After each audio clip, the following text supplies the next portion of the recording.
Yeah, we got some options. We got lots of options. Yeah. We just don't got lots of money.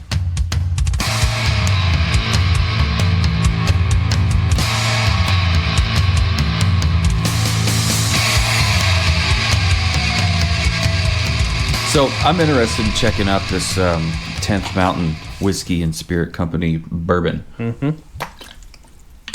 Because when I look at it, it's got this figure, this marching soldier, I'm guessing, on the front of the bottle, but I don't know that it's a soldier. I don't know what the soldier is carrying. I don't know. I would think it's a rifle. Right, but what's that slung on the back? And what rifle looks like that? Just carrying it upside down? Drink to glory. Huh. Yeah. I'm interested in hearing the story behind that. Hopefully it's there in the notes. We should probably kick this thing off. But yeah, let's go ahead and get into it. How about it? Let's do it. Welcome, dear listener, to the Savor the Burn podcast. My name is Jonathan. Across the table from me is Mr. W2. How do you do? How do you do? I'm doing all right. How you doing? I'm doing all right. All right. So tonight we're going to try the 10th Mountain Bourbon Whiskey. It's a 92 proof offering from 10th Mountain Whiskey and Spirit Company out of Colorado. But before we get into that, thank you for listening on your favorite podcast app of choice. Give us a like and a comment and a follow on that for sure. That way you don't miss out on any of our episodes. And because Mr. W2 puts a lot of work in these things. He's always editing out my mush mouth, like just then with the editing. He'll leave that in there because that's pretty fucking funny. But one of these times, I'm going to create a duplicate session of this. That would be great. And I'm going to edit everything down to just nothing but so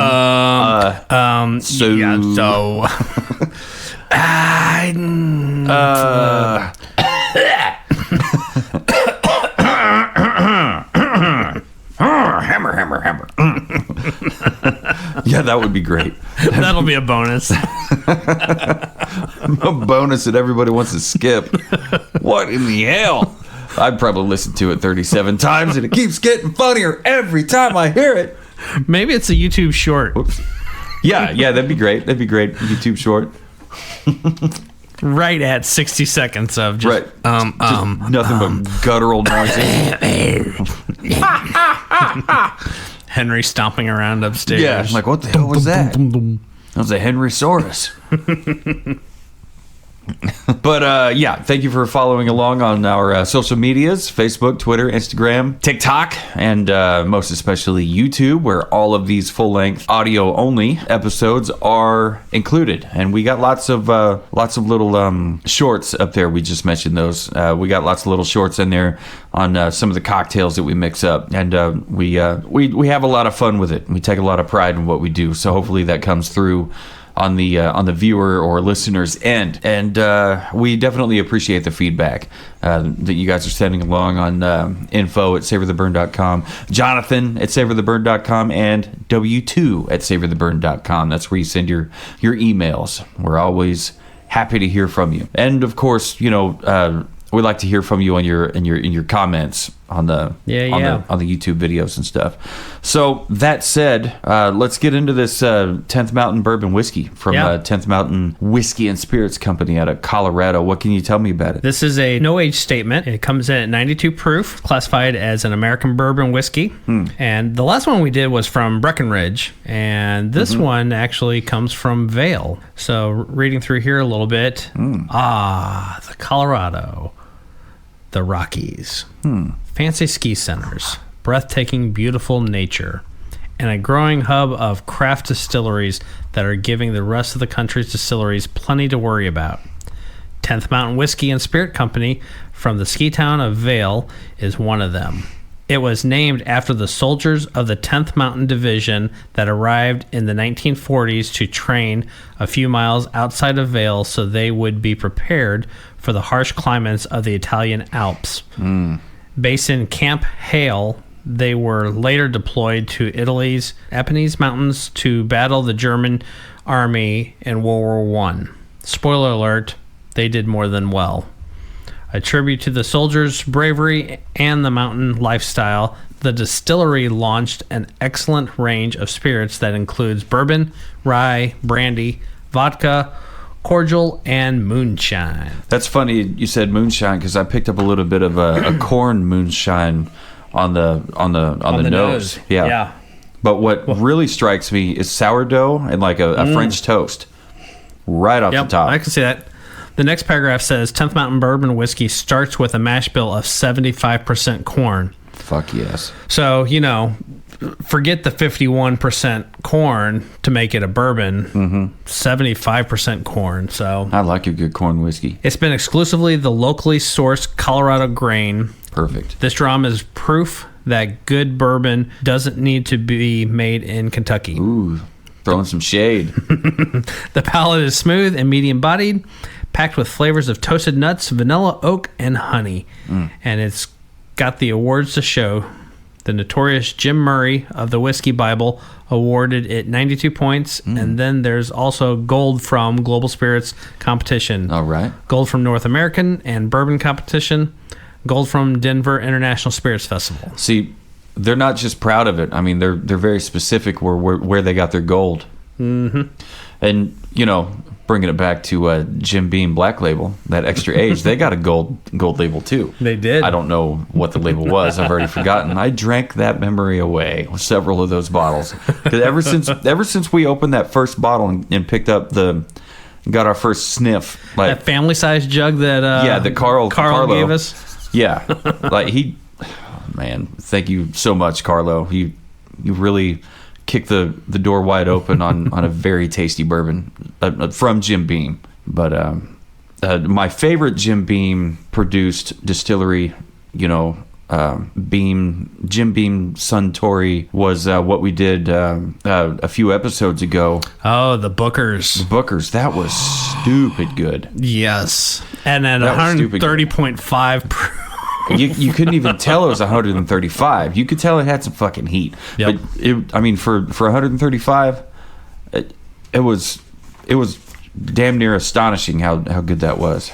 Yeah, that was so good. And the stag was almost as delicious. It was very good too. And that was 130 proof. So much dark chocolate on that one. Yeah. And if you want to know if you want to listen back to those episodes on what it is we're talking about, you can find those anywhere in any of the podcast apps. They have them all listed out, and it was maybe 4 or 5 episodes ago. It was after Thanksgiving, but before now. So just go on back there and check it out. You want to get this on the palate? Let's do it. Yeah.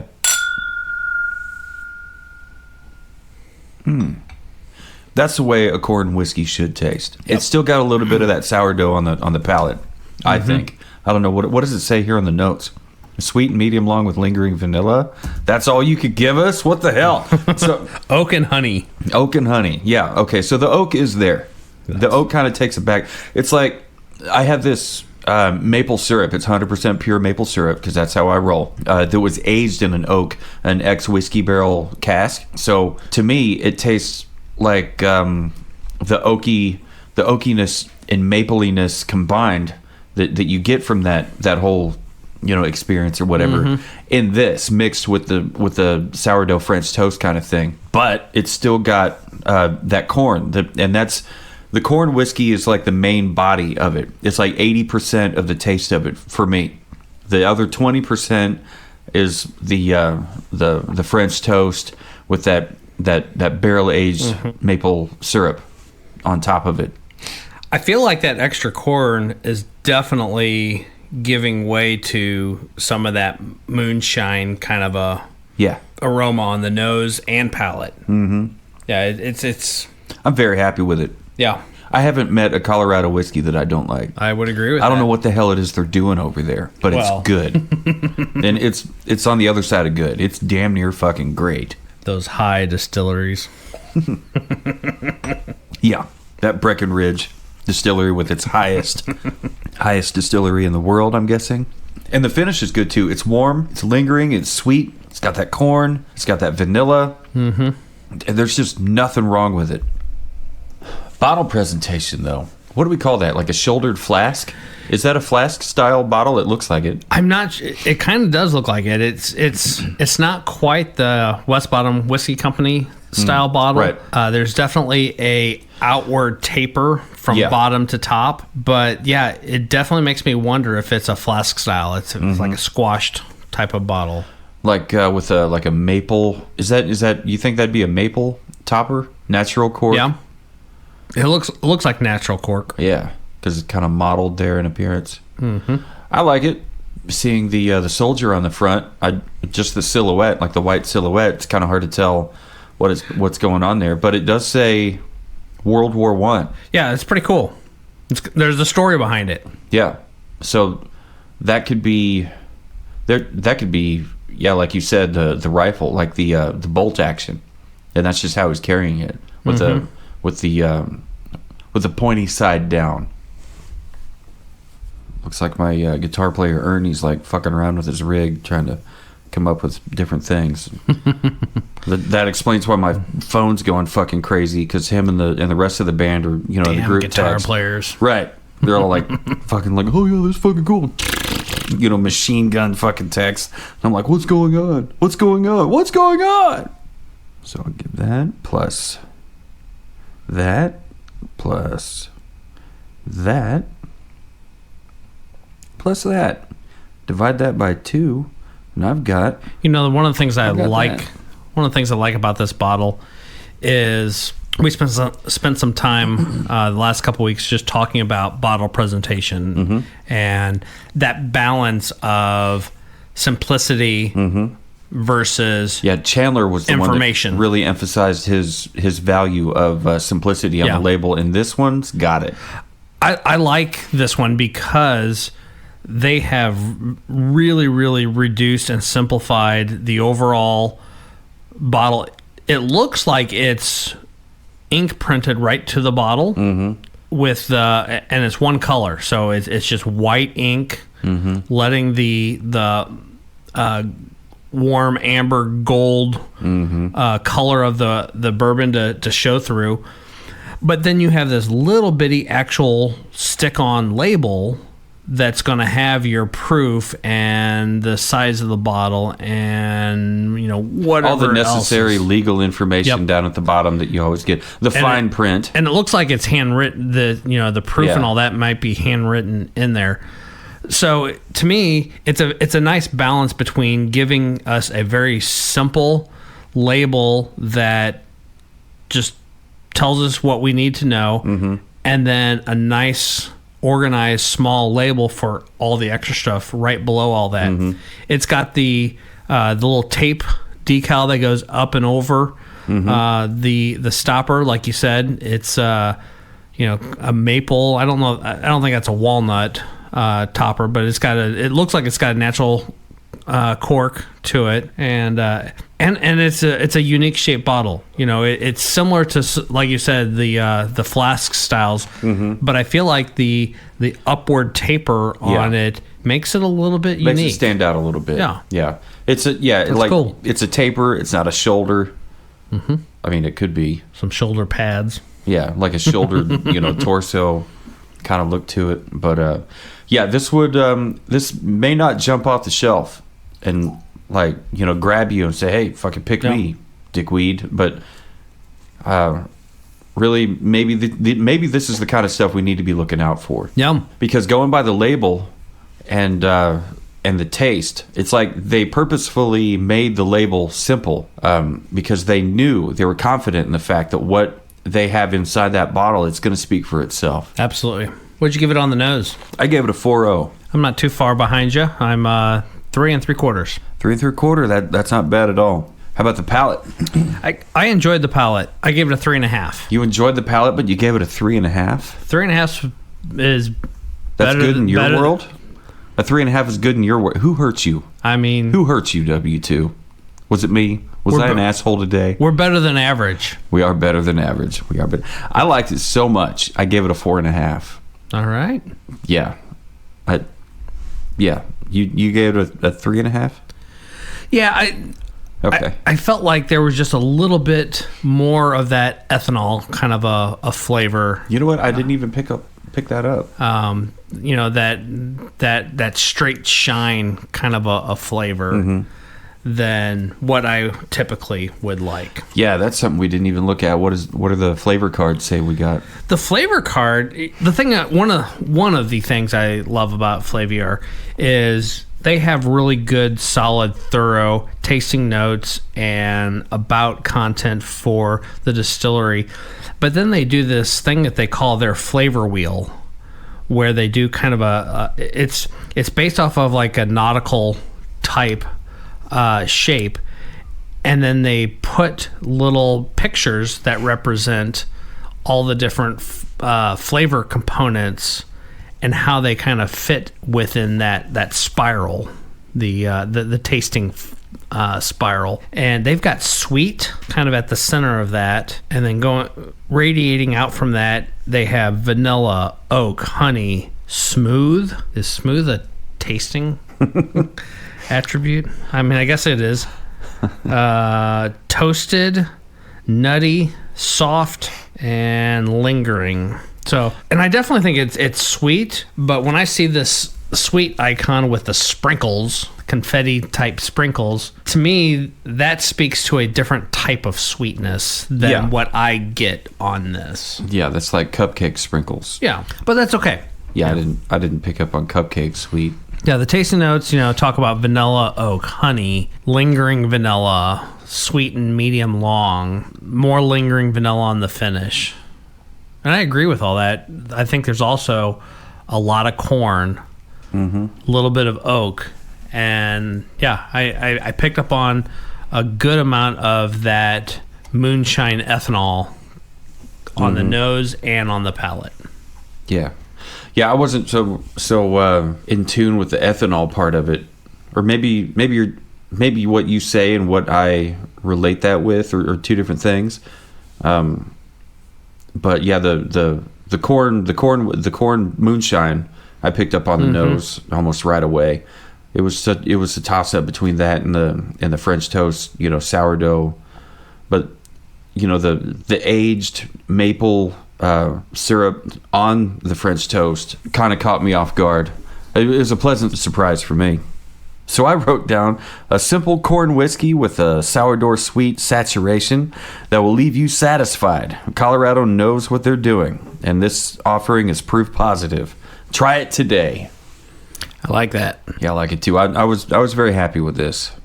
Very happy with this. I would not be offended if a friend walked into a party that I threw and like, hey man, this is pretty good. It's not the best out there in the world, but I'm like, no, bro. This is mighty fine. This is good.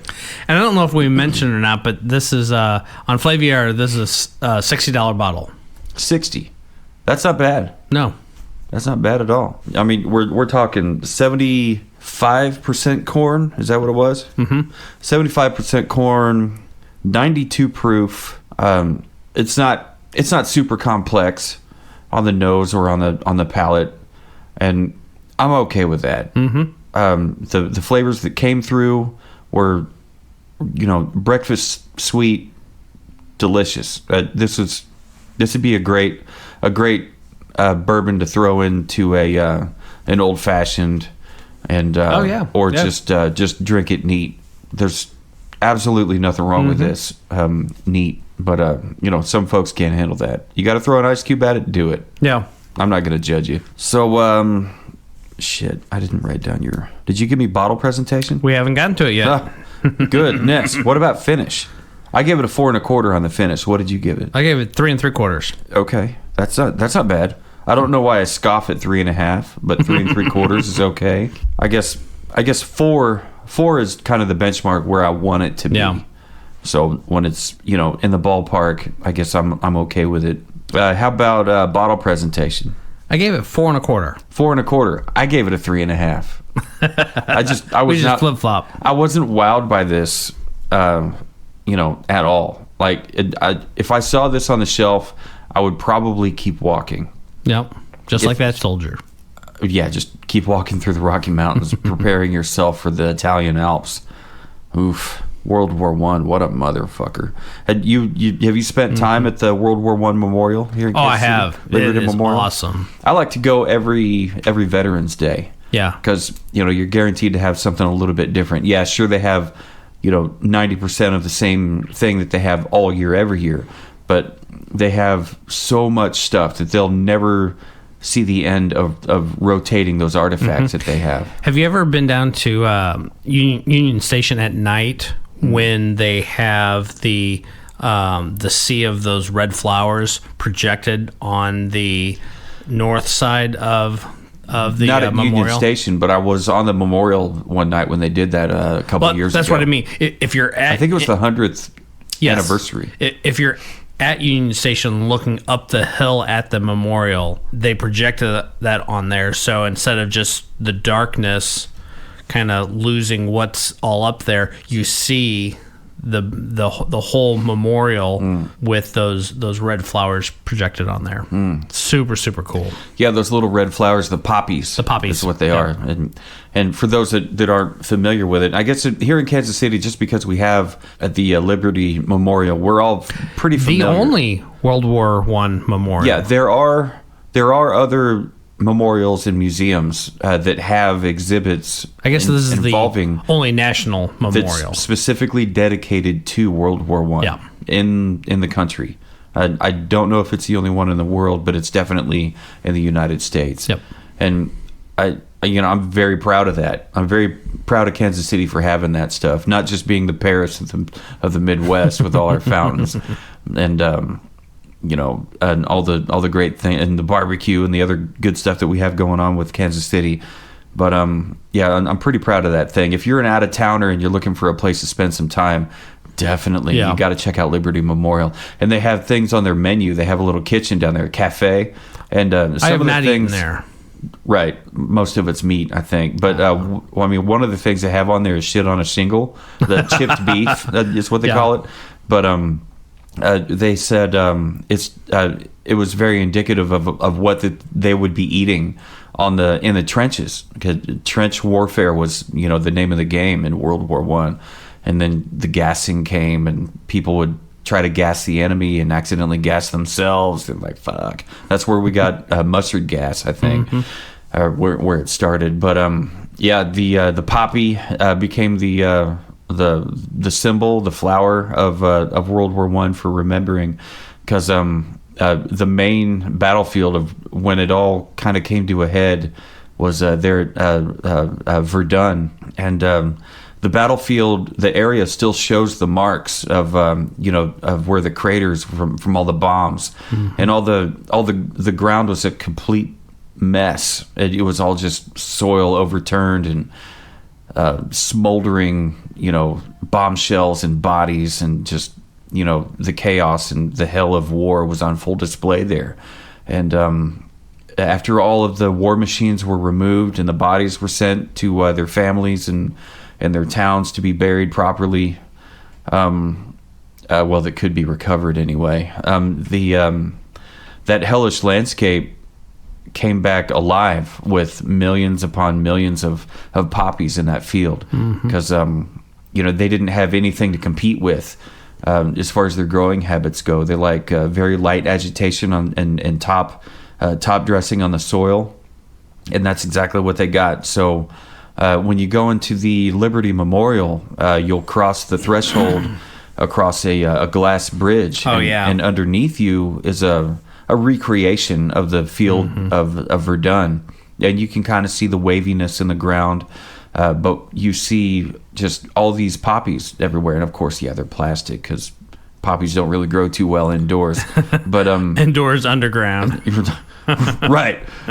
So all these poppies, there's a field of maybe 2,000 or 3,000 poppies, but every poppy down there represents 100 or 200 soldiers that died on the battlefield that day, and it's very sobering, very sobering. I mean, it's hard not to be emotional when you go through that whole thing. the whole expanse of all the exhibits and things that they have going on down there. But the first time I went, that out. yeah, the first time I went in there, I was amazed how much is in there. Because I mean, just what you see on surface level, it doesn't look like a very large space. It doesn't. The structure itself does not look that impressive. But man, the whole thing it's deep. There's tanks down there. Tanks. And Jeeps and other vehicles. Harley. There's a World War I Harley down there. Yeah. Every grenade that has ever been made, up to that point, is in there. The first pineapple style grenades are down there. Yep. There's a whole theater down there where they do. It's moving. Kind of it's been a while since I've seen it, but it's a good sized theater where they do a lot of light and shadow and projection on there, and it's super cool. Yeah. I can't sit through that theater production that they have down there and leave with a dry eye. I'm always like, take my money. But yeah, it's something else. What did that? Getting back to the bourbon here, what did your overall rating end up being? Mine landed at 7 5/8. 7.625. 5/8. I got 8 1/8. 8.125. You're just right over it. Just right over that 8-point threshold. Yeah, I really liked it. It wasn't as overly sweet that some others can be. Like the Colorado whiskey we tried last week, the Breckenridge PX Sherry Cask Finish. That was sweet, like nobody's business sweet. Like it had no business being that sweet. It was so good. So good. That's almost a dessert whiskey. Almost, yeah. I mean, it'd be a great whiskey to start your day. I call that a good breakfast whiskey. But even going back to the Axe and the Oak Colorado Mountain Bourbon Whiskey we tried, it was like a 92 proof, depending on what papers you're reading. That was also really sweet, and it was really good. This is not as sweet, but it's still sweet, and it's got that sourdough French toast thing going for it too. So this might make a good breakfast whiskey. If you like black coffee, you'll probably love this as a breakfast whiskey. But do you have any closing thoughts on this? I enjoyed this one.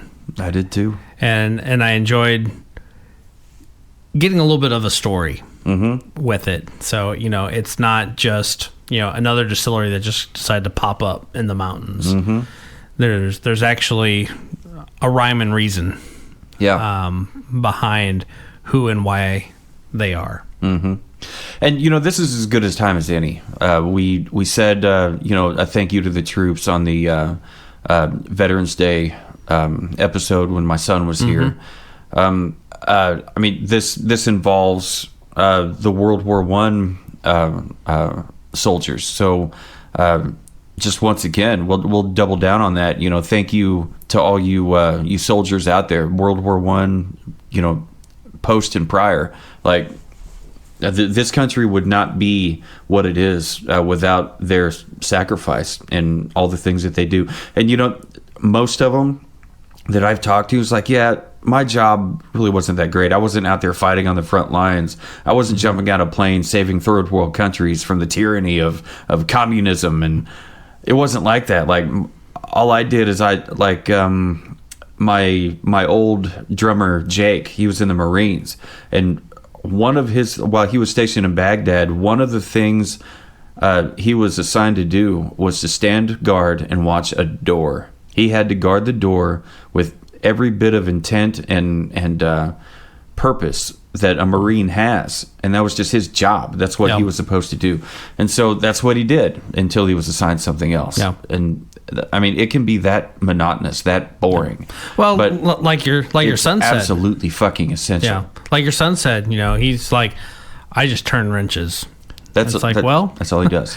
Turning those wrenches means the planes are operational. Yeah, means those planes can perform.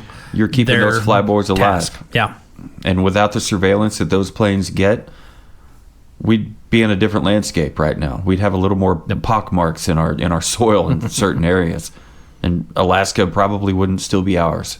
It'd be Russia's. It belonged to Mother Russia. I mean, not that Canada couldn't do anything. I mean, they're. I'm sure they have an army, but I don't know if they're doing anything with it. They're just happy to be Canada. Oh, Canada. And Canada, I don't think we've ever touched on any Canadian whiskey. Like, not of course, yet. Crown Royal, but we've talked about Canadian Mist and how it's not even Canadian. It's actually somebody else here in the States that makes it, which is weird. But yeah, maybe we should dive into some Canadian whiskeys, Canadian bourbons, sometime here in the next year. Yeah. On our second year of the Savor the Burn podcast. And if that's something that you're looking forward to, like us, the second year of the Savor the Burn podcast, definitely click follow on all your favorite podcast apps. Make sure that you're staying up to date and you're following us, subscribed, whatever you want to call it, on YouTube, because all of our full-length episodes are uploaded there, as long as our shorts, not our undershorts, but our our YouTube shorts, our little videos of 1 minute and under. That we're very happy with. Those are usually the cocktails that we make, and so on and so forth. But yeah, definitely check those out if you're not already. And if you are, a thousand thanks headed your way. Thank you so much for doing all that. Send your correspondence, emails to info@savortheburn.com. Send me an email, a personal email, Jonathan@savortheburn.com. Send a personal email to w2@savortheburn.com if you want to tell Wayne just how magnificent that beard is. It's a good looking beard. Looks better every time I see it. So no matter what you're drinking, who you're drinking it with, even if it is Canadian, and we don't know anything about that yet during this podcast, doesn't matter. Always remember to keep on burning.